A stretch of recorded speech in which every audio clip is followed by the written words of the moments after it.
हे छोटे चणे येतं शेतातले, ते मी भिजू घातलेत. आजीची भाजी बनवायची आहे आणि त्याच्यासाठी मी रात्रीच भिजू घातले होते. आणि आता ह्याच्यामध्ये मी मीठ घातलेलं आहे आणि त्याला उकळू देणार आहे मी एक 10 मिनिट. आणि नंतर त्याची अशी अंगापुरतं रश्श्याची भाजी बनवायची आहे, तर ती करूयात. ह्याला आधी उकडून घेऊ.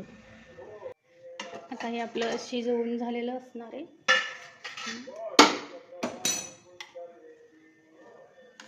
छान शिजलेले हे. आता ह्याच्यातलं काही चणे मी घेऊन मिक्सरमधून काढणार आहे. 2 चमचे घेते आणि काहीला नंतर मॅश करायचे. आता ह्याच्यामध्ये मी सामान घालणार आहे.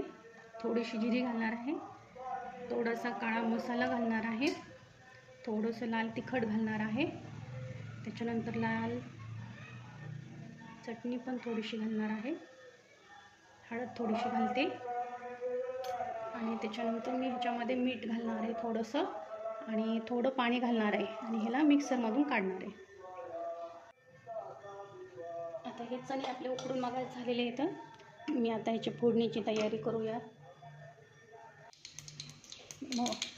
मोहरी तळून झालेली आहे. कांदा घालते आता आणि हा जो मसाला वाटून झालेला आहे तो मी घालणार आहे.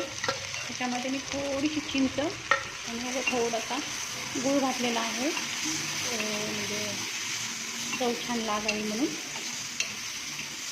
बाकी आता मी ह्याच्यामध्ये बाकी काहीच घालणार नाही सामान. त्याला छान तळून घेणार आहे व्यवस्थित.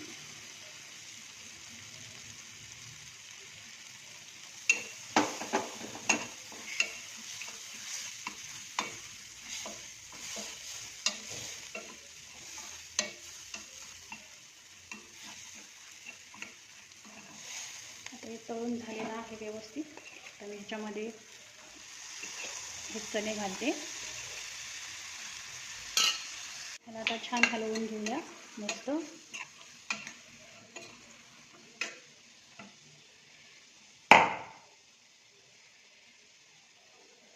ह्याच्यामध्ये पाणी घालते थोडंसं. ह्याच्यामध्ये जास्त पाणी नाही घालणार, थोडंच पाणी घालणार आहे.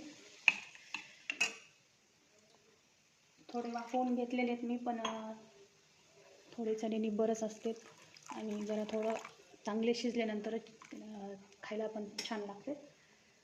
तर हे झालेली आहे आता भाजी आपली.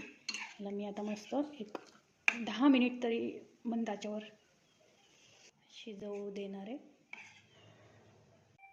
आता एकदम छान झालेली आहे मस्त भाजी. ही बघा, हे बघा एकदम मस्त झालेली आहे आपली चण्याची भाजी आणि राईस वरतून.